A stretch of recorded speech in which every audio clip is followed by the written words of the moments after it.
Have you been feeling like your life has been quietly falling apart, piece by piece, and you cannot explain why? Even though you have not done anything wrong, you have laid in bed at 2 in the morning wondering if God even remembers your name anymore.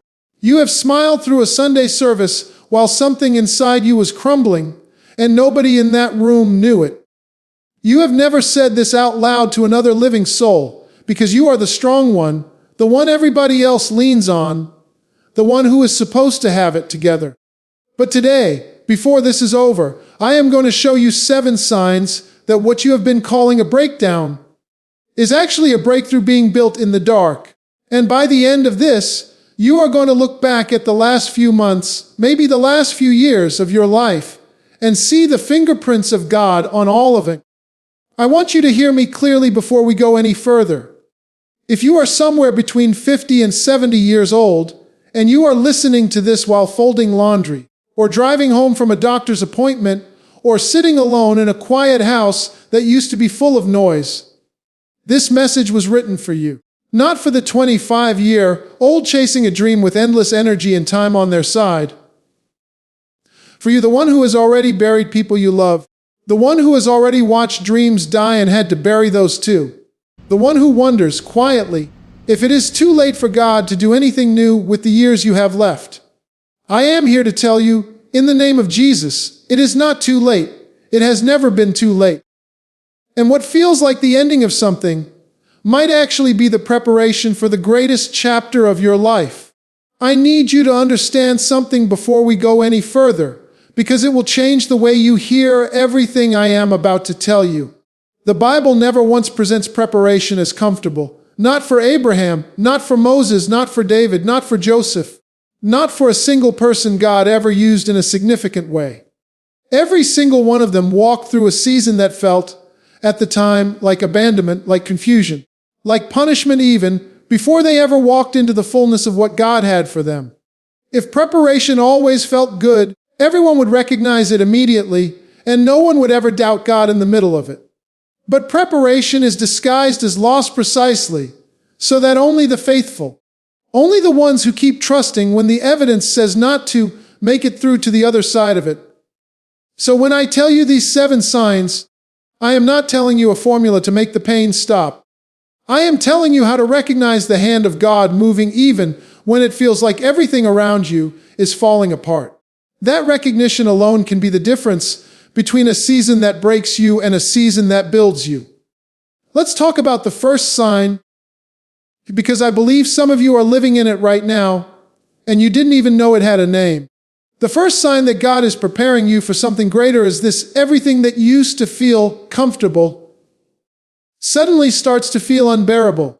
The job that used to be fine is now suffocating you. The relationships that used to satisfy you now leave you hollow. The routines that used to bring peace now bring restlessness. And you start to wonder what is wrong with you. Nothing is wrong with you. God is wrong, sizing your comfort so you will reach for Him instead of settling for the familiar. Think about Abraham. God did not tell Abraham to stay in Ur where everything was known, predictable, and safe. God said, "Get out of your country, from your kindred, and from your father's house to a land that I will show you." Notice God did not tell him where. He only told him to leave what he knew. Abraham was 75 years old when that call came. 75, not 25, not 35, 75 years old, and God said, "I am not finished with you yet." If you are sitting there thinking your best years are behind you, I need you to hear this: Abraham's greatest assignment, the one that would make him the father of nations, came to him at an age when most people were already settled into slow decline. God does not look at your birth certificate the way the world does. God looks at your obedience. And the discomfort you feel right now in the familiar places of your life, that is not depression, that is not a midlife crisis, that is not you losing your mind. That is the Holy Spirit unsettling your nest so you will finally fly. Think about what this looks like on a Monday morning, not in the pages of Genesis, but in your own kitchen. You wake up, you make the coffee the same way, you have made it for 20 years, you sit in the same chair, and for the first time you notice a strange ache where contentment used to be. It is not that your life is bad. Your life may look, from the outside, exactly like success: a paid-off house, grown children, a retirement account, a church you have attended for decades. But something inside you keeps whispering, "Is this all there is?" And you feel guilty for even asking the question, because you think you should be grateful, and you are grateful. And yet the restlessness will not leave. I want you to understand that this restlessness is not ingratitude. It is not a sign of a wandering heart. Ecclesiastes tells us that God has put eternity into man's heart, and sometimes what feels like discontentment is really eternity pulling at you, reminding you that you were never made to be fully satisfied by anything this world can offer, no matter how comfortable it becomes. If you are sitting in that ache right now, in that Monday morning restlessness that makes no logical sense given how fine everything appears on paper, I want you to stop calling it a problem. Start calling it what it is: the first tremor of a holy earthquake. God shaking loose everything that was never meant to be your final resting place, so that you will finally, fully reach for Him and Him alone. If you believe that, if something in your spirit just leapt reading those words, I want you to type Amen right now in the comments. Not because I need it. Because you need to declare it. Because the enemy has been telling you that this discomfort means something is wrong with you. And I need you to speak against that lie out loud, in writing, right now, before we go any further. The second sign is closely tied to the first, and it is one of the most painful ones. The second sign that God is preparing you for something greater is this: people start leaving your life, and you cannot always explain why. Some walk away on their own, some you have to release. Friendships that lasted 20, 30 years quietly go cold. Family members you thought would always be close start to drift. And it hurts. It hurts in a way that younger people cannot understand, because you have invested decades into these relationships. You have history with these people. You have watched their children grow up. You have sat with them in hospital rooms. And now, seemingly overnight, the connection is gone, and you are left wondering what you did wrong. Here is what I need you to understand. Not everyone who started the journey with you was assigned to finish it with you. Look at Jesus himself. He started his ministry with 12. By the time he reached the cross, he was functionally alone, betrayed by one, denied by another, abandoned by the rest, except for a handful who stood at a distance. If the Son of God experienced the thinning out of relationships as he walked toward his greatest purpose, why would you expect anything different? Some people were only assigned to walk with you through a season, not through eternity. Some relationships were sent to teach you something, and then had to be released, so that room could be made for the people, the assignments, and the alignment that your next season actually requires. You cannot carry everyone from your old season into your new one. The wineskins have to change. Jesus said it himself: "No one puts new wine into old wineskins, or the wine will burst the skins, and the wine is spilled, and the skins are ruined." New wine requires new wineskins. If God is doing something new in you, some of the old containers, even the ones shaped like people you love, simply cannot hold what is coming. I know that is a hard word. I know some of you are grieving relationships right now that you never got closure on. Maybe a friend who stopped calling. Maybe a sibling who stopped speaking to you over something that never even got resolved. Maybe a spouse who is still in the house, but has emotionally left years ago. I am not telling you it does not hurt. I am telling you that God sees every tear you have cried over these losses, and He is not wasting a single one of them. Psalm 56:8 says He puts your tears in a bottle. He is not indifferent to your grief. He is present in it, even when it feels like He is silent. And I want to say something specifically to those of you who are grieving a friendship you did nothing to destroy. You did not gossip. You did not betray a confidence. You simply grew, or they grew, or life pulled you in different directions, and the phone calls slowed, and then stopped, and now there is a silence where there used to be laughter.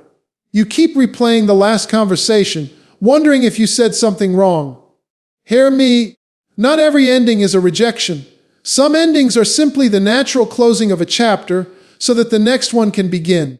Naomi lost her husband and both her sons in the land of Moab, and when she decided to return to Bethlehem, she told her daughters-in-law to go back to their own families, because she understood, even in her grief, that not everyone was meant to finish the journey with her. Orpah turned back, Ruth stayed, and it was the one relationship that remained, the one that chose to stay through the uncertainty. That became the very lineage through which King David, and eventually Jesus himself, would come. You do not need everyone from your past to walk into your future. You need the Ruths, the few who stay when staying costs them something. God is not stripping you of relationship. He is stripping you of the wrong ones, so the right ones, the ones assigned to your next chapter, have room to stand beside you. The third sign is one that catches so many mature believers off guard, because it does not feel spiritual at all when it is happening. It feels like failure. The third sign that God is preparing you for something greater is this: doors you worked hard for, doors you prayed over, doors you were so sure were meant for you, they close. Sometimes they slam shut. The business does not work out. The retirement plan gets disrupted. The health diagnosis changes everything you thought your later years would look like. And you sit there in the wreckage of your own expectations, wondering if you heard God wrong, wondering if you missed your window, wondering if this is simply what the rest of your life is going to look like now. Disappointment stacked on top of disappointment. I want to remind you of Joseph, sold into slavery by his own brothers at 17. Falsely accused and thrown into prison in Egypt for years he did not deserve to lose. Every door that should have opened for a young man with God, given dreams instead slammed in his face, one after another, for over a decade. But Genesis tells us something remarkable in the middle of that darkness. The Lord was with Joseph, not after the pit, not after the prison, during it. The Lord was with him while the doors were closing, while the years were being taken, while everything looked like abandonment. And when Joseph finally stood before Pharaoh, second in command over all of Egypt, he was able to say to the very brothers who betrayed him, "You meant evil against me, but God meant it for good." The closed doors were not God abandoning Joseph's purpose. They were God protecting and positioning Joseph for a purpose bigger than the one he originally imagined for himself. If Joseph had stayed comfortable in his father's favorite son status, he never would have become the man who saved 2 nations from famine. Sometimes the door that closes on your comfort is the very door God is using to build the character your greater calling will require. I think about the man who spent 30 years building a business only to watch it collapse in his 60s through no fault of his own. A partner's betrayal, an economic downturn, a signature on a contract he trusted too quickly.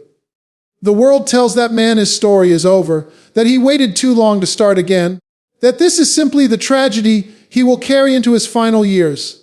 But I have watched men like that, broken and humbled in their 60s, discover a depth of dependence on God they never had in their 30s, when their own strength and cleverness were enough to get by on. The closed door did not end his usefulness to the kingdom. It ended his self-sufficiency. And self-sufficiency was never going to be enough to carry him into what God had for him next. Paul understood this. He wrote from a prison cell chained, his ministry apparently shut down by Roman authority, and yet he called it the furtherance of the gospel, because the very chains that looked like a closed door became a platform that reached the palace guard and believers he never would have reached free and comfortable. What looks like the end of your usefulness from where you are standing might look, from heaven's vantage point, like the exact positioning your calling required all along.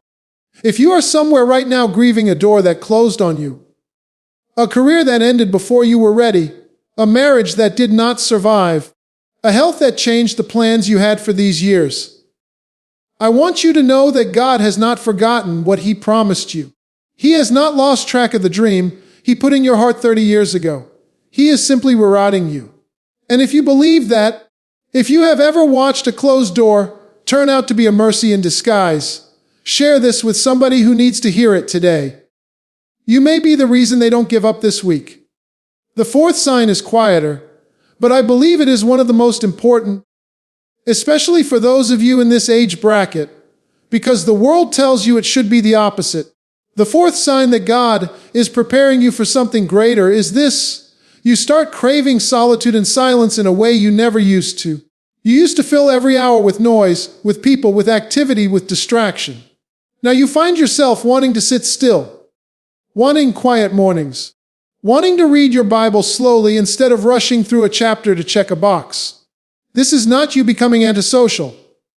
This is not depression pulling you inward, though I know it can sometimes look similar on the surface, and if that quiet ever turns into hopelessness or despair, please reach out to someone you trust or a professional who can walk with you through it, because your life matters, and this message is not a substitute for that kind of care.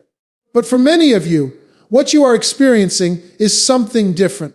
It is the Holy Spirit drawing you into a season of preparation that can only happen in stillness. Moses spent 40 years tending sheep in the wilderness of Midian before God ever spoke to him from the burning bush. 40 years. The man who would lead an entire nation out of slavery, who would stand before Pharaoh and part the Red Sea, spent 4 decades in obscurity, in silence, in a place where nobody was watching, where nothing seemed to be happening. But it was in that silence that God shaped him. It was in that silence that Moses learned the terrain he would later lead people through. It was in that silence that his pride, the pride that had once made him strike down an Egyptian in anger, was slowly stripped away and replaced with the humility Scripture says made him. Very meek, above all the men which were upon the face of the earth. You cannot rush that kind of formation. It happens in the quiet. Elijah understood this too, though it took him longer to embrace it than Moses did. After his greatest public victory, standing alone against 450 prophets of Baal and watching fire fall from heaven, Elijah collapsed into exhaustion and fear and fled into the wilderness and asked God to let him die. And how did God meet him? Not in the wind that tore the mountains apart, not in the earthquake, not in the fire. God met him in what Scripture calls a still small voice. After the loudest victory of his life, Elijah needed the quietest encounter of his life to be restored. If you have lived a season of your life that was loud, raising children, building a career, carrying a household on your back, showing up for everyone who needed you, do not be surprised that God is now leading you into quiet. It is not a demotion. It is where He restores what the noise could never repair. The grandchildren visiting on Sunday afternoon, the phone that used to ring constantly and now sits silent, the calendar that has more empty squares than it used to. These are not evidence that your life has grown smaller. They may be evidence that God is finally getting you alone long enough to speak. If you are craving silence right now, if the noise of your old life feels heavier than it used to, and the stillness feels like relief instead of loneliness, do not fight it. Let God have that space. He is not wasting your quiet seasons. He is building something in them that only silence can build. The 5th sign is one that I have to walk carefully into, because I know it touches something deep for so many of you. The 5th sign that God is preparing you for something greater is this: old wounds, old memories, old griefs that you thought you had